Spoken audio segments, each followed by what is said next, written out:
అందరికీ నమస్కారాలు. మా ఫ్రెండ్ సుబ్రాజ్ గారు క్వశ్చన్ అడిగారు. ఆయన టీవీ ముందు రాడు కాబట్టి ఆయనలో మనసులో దొరికిన డౌట్, ఎనీ ప్రాబ్లమ్స్ వచ్చే ప్రాబ్లమ్స్ అంతా ఏ ప్రాబ్లం అయినా మనతోటే స్టార్ట్ అవుతుంది. సొల్యూషన్ బట్టి దేవుడి దగ్గరికి వెళ్తాం, గురువు దగ్గరికి వెళ్ళి వాళ్ళు సాల్వ్ చేయడానికి కొంత ఎక్స్పెక్టేషన్ చేస్తున్నాము. మనం స్టార్ట్ చేసే యుద్ధాన్ని గురువుల్ని దేవుళ్ళని ఆపుకుని ఫినిష్ చేయమని అంటున్నారే, ఇది ఎంతవరకు సమర్థితం? మనం స్టార్ట్ చేసింది మనం కదా, దానికి సొల్యూషన్ మన దగ్గరే ఉంటుంది. కానీ అది ఎట్లా ఉంటుంది అని ప్రశ్న అడిగారు. చాలా మంచి ప్రశ్న అనమాట ఇది. ప్రపంచ విషయాల్లో కావచ్చు, సంసారంలో ఫ్యామిలీలో డిస్టర్బెన్స్ కావచ్చు, దేహంలో ప్రాబ్లమ్స్ కావచ్చు, ఏదో నేను అడమైన చెత్త ఏదో తిన్నాను, నాలో రుగ్మతులు స్టార్ట్ అయినాయి, దేవుడు దాన్ని బట్టి నా రుగ్మతులు పోకపోవాలంటే దీన్ని ఏం తిన్నావు కాబట్టి దానికి ఎలా పరిష్కారం అనేది మనం చేసుకోవాలా, దేవుడి దగ్గర పరిష్కారం, గురువు దగ్గర పరిష్కారమా అనేది సుబ్రాజ్ గారు మంచి క్వశ్చన్ అడిగారు. అది మాకు తెలిసింది అవుతుంది, ఇది కరెక్ట్ అని మీరు నమ్మొద్దు ఏది కూడా. ఎందుకంటే మేము అంత పండితులం కాదు, గొప్ప గొప్ప మహానుభావులు ఉంటారు, మాకు తెలిసిన అనుకుని చెప్తాం. ఒకటి, మనిషి ఏ తప్పు చేసినా తప్పు చేసేటప్పుడు స్థితిగతులు ఒక రకంగా ఉంటాయి. ఇది వాడు ఏ ప్రాబ్లం స్టార్ట్ చేయాలన్నా వాడు ఆ ప్రాబ్లమ్స్ ఇరుక్కొని కొట్లాడి మోది నా వల్లగాక పోరాడి నేనేది గెలుస్తానని పోరాడి కొట్లాడి అవన్నీ చల్లక వాడు వల్ల కానప్పుడు ఏం చేస్తారంటే శరణాగతి అయ్యి, భగవంతుడా నా వల్ల కాలేదు ఇది, దేవుడా ఈ ప్రాబ్లం నువ్వన్నా సాల్వ్ చేయ్యా, లేదా గురువు కాళ్ళ మీద పడి అయ్యా గురువుగారు ఇట్లా మా ప్రాబ్లం, మా ఫ్యామిలీలో పిల్లల బిజినెస్, నా దేహంలోనూ ప్రాబ్లమ్స్ వచ్చి సాల్వ్ చేయండి అంటున్నాం. ఈ పాయింట్ ఈ స్థితిగతులు స్టార్ట్ చేసేటప్పుడు ఈ ప్రాబ్లమ్స్ ఆయన పోరాడి దీని స్థితిగతులు రావడానికి కొంచెం సమయం పడుతుంది. అర్థమైందా? పోరాడి ఎదుర్కొని కొట్టుమెట్లాడి వాడు ఏదో డబ్బులు ఖర్చు పెట్టో, కోట్లు తిరిగో, లేదా కొట్టడానికి ఇల్లు బలం ఉండాలి, అది ఇన్ని ఎదురు కుదరనప్పుడు ఫిజికల్ ఇప్పుడు నేను కొట్టడానికి శక్తి లేదు, నీ స్థితిగతులు పోయిన తర్వాత అప్పుడు శరణంగా భగవంతుడి దగ్గరికి వెళ్ళి, గురువు దగ్గరికి వెళ్ళి ఈ ప్రాబ్లమ్ సాల్వ్ చేయాలంటున్నా అని అడగట్టున్నారు. అదే అంతే. ఈ బాబులు నాతోటే మొదలైన సంగతి విషయంగా నా బాబులో ఎన్నోడికి అర్థమైందంటే జ్ఞానం వచ్చినట్టే. ఎస్, దానికి ఎలా వస్తుంది ఆ విషయం అర్థం కాక కారణం వల్లే పక్కదోవకి వెళ్తుంది. ఇప్పుడు ఏం చేస్తున్నావు, స్టార్ట్ చేయటంలో కన్ఫ్యూజన్ ఉంది, దానికి సొల్యూషన్ ఎలా కాడ కూడా కన్ఫ్యూజన్ ఉంది. ఇప్పుడు 2 చోట్ల కన్ఫ్యూజన్ అంటే బాబులు అంటే మన తాళం వచ్చి బజార్లో పోగొట్టుకొని మన ఎక్కడో అమీర్పేటలో ఎత్తుకున్నట్టు ఉంది. అర్థమైందా? అప్పుడు గురువులు ఏమనుకున్నారంటే, శరణగతి గురువు దగ్గరికి వెళ్ళినప్పుడు ఏమనుకున్నారంటే, ఈడు నన్ను నమ్మి తోడు వచ్చాడు కాబట్టి, నన్ను నమ్మి గురువుగారు నమ్మి నా దగ్గరికి వచ్చాడు కాబట్టి నా వల్ల కాదయ్యా నీవే నీ దగ్గరే ఉంది అని అంటే, ఇప్పుడు నేను యాలివేషన్ నాకు పడిపోతుందిగా. అంటే అర్థమైందా? నేను చెప్పినట్టు ఏమైనా మొదలు పెడతాను. అప్పుడు ఏమనాలంటే, ఓహో అదే నేను సాల్వ్ చేస్తా అని చెప్పి నేను చెప్పినట్టుగా నువ్వు క్రియేట్ చేసుకొని, అతను ఇంటాన్ని డిసైడ్ అయ్యాడు కదా, ఫస్ట్ వినకుండా ఉన్నందువల్ల ప్రాబ్లం వచ్చింది. ఇంటాన్ని డిసైడ్ అయ్యాడు కాబట్టి అప్పుడు ఆ గురువుకి శరణాగతి అయ్యి గురువు చెప్పిన మాటలు వింటే అప్పుడు ఏమనుకున్నామంటే, అప్పుడు ఆయన శైలి అని చెప్పి కొన్ని సాల్వ్ అవుతున్న ఛాన్స్ ఉంది. తాత్కాలిక సాల్వ్ అయిన తర్వాత మళ్ళీ వెళ్తూ ఉంటారు. భగవంతుడి దగ్గర కొంతమంది వెళ్ళినప్పుడు ఏంటంటే, భగవంతుడి దగ్గరికి వెళ్ళి కొన్ని గుళ్ళో మొక్కుతారు, తీర్థయాత్ర వెళ్తూ ఉంటారు. అయ్యి అట్లా ప్రాబ్లమ్స్ ఎక్కువైపోయింది, నాకు ఒక ప్రాబ్లం నెమ్మదిగా ఉంది, నాకు ఎట్లయితే దీన్ని తిరగముంది.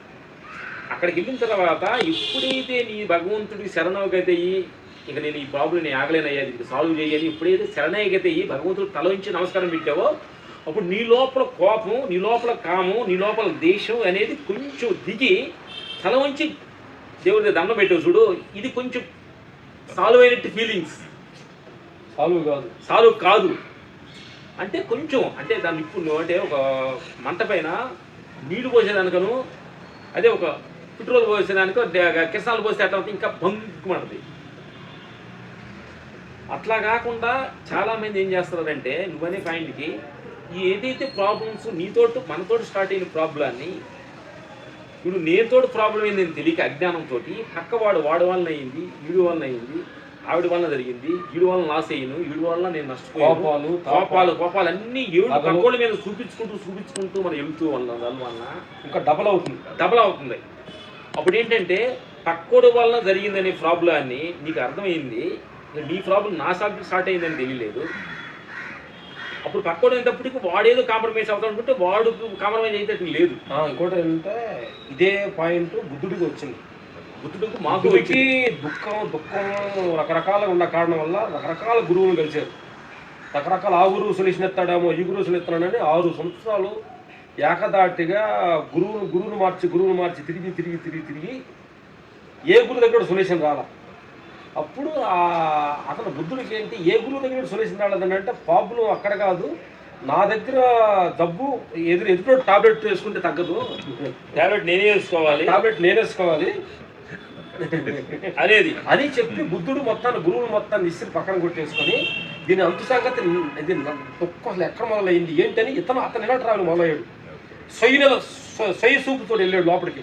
అప్పుడు అఘోరాత్రులు ప్రస్తుతం ఉండగా కొన్ని అమాసలు మొదలైపోయి కాళ్ళు ఇరిగిపోయినా పర్లేదు, ఈ దేవ చనిపోయినా పర్లేదు అంతు చూడాలని కూర్చొని అతను తప్పులన్నీ తీసుకుంటూ ఎక్కడెక్కడ తప్పు చేసినాడు సరి చేసుకుంటూ చివరికి అతను ఒక సొల్యూషన్ వచ్చింది. అంటే అలాగే బుద్ధుడు నువ్వు అన్నా వచ్చింది, తన తప్పు తన ఎరిగిన రోజే నిజమైన సొల్యూషన్ అనేది బుద్ధుడు సొల్యూషన్ ఇచ్చాడు.